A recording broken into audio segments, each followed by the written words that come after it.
తస్మత్ శ్రీ గురుభ్యో నమః. శ్రీ గురు చరిత్రము 9వ అధ్యాయము. శ్రీపాదుల వారు కృష్ణానది ఒడ్డున బట్టలు ఉతుకుటకు ఒక చాకలివాడు ఒకడు ఉండెను. ప్రతిదినము వాడు శ్రీపాదుల వారికి సేవ చేస్తూ ఉండెను. ప్రతిదినము వాడు శ్రీపాదుల వారు కృష్ణానదికి స్నానమునకే వెళ్ళేవారు. వారు స్వయంగా చేయవలసినది ఏమీ లేకున్నాను లోకానుగ్రహార్థము గంగా స్నానము చేయువారు.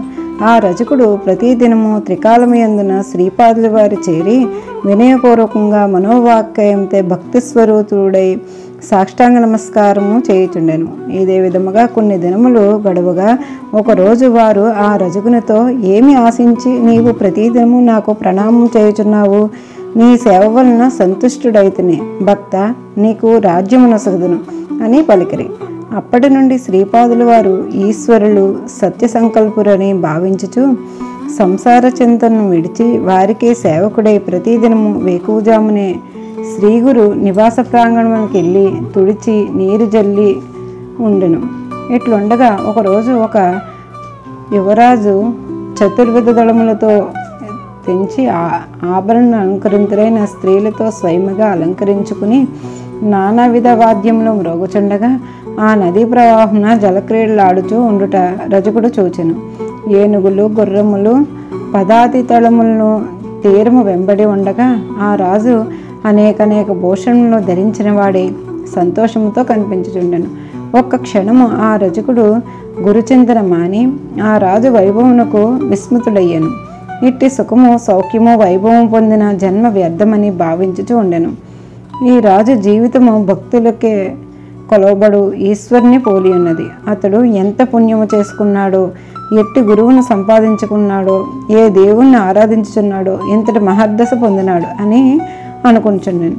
వాని మనోవాంఛను గమనించిన శ్రీపాదుల వారు నమస్కరించవచ్చిన రజకుని ఏ మాయలోంచి ఉన్నావని ప్రశ్నించాను. అంతటి వాడు, ఓ రాజా, పూర్వము ఆ రాజు గురుదాసులైన తమను ఆరాధించి ఈ మహాదశ పొంది ఉండెను. అవి నాకు తోచుచున్నది అని పలికింది. ఆ విధ్యాసము ఉత్పన్నమైన ఇంద్రియ సుఖములతో నాకు పని లేదు. నన్ను విస్మరించవలదు.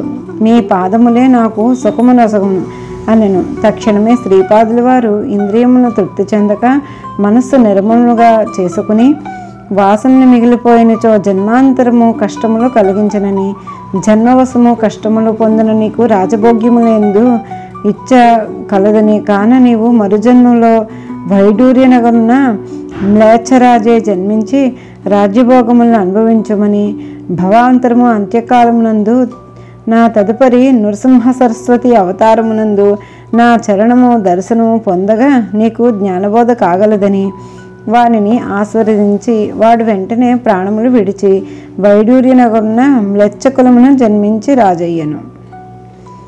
రజికాయాపి దాస్యన్యో రాజ్యం కురుపురే ప్రభుః తిరోబోధజ్ఞ దృష్ట్యాస శ్రీదత్త శరణం మమ.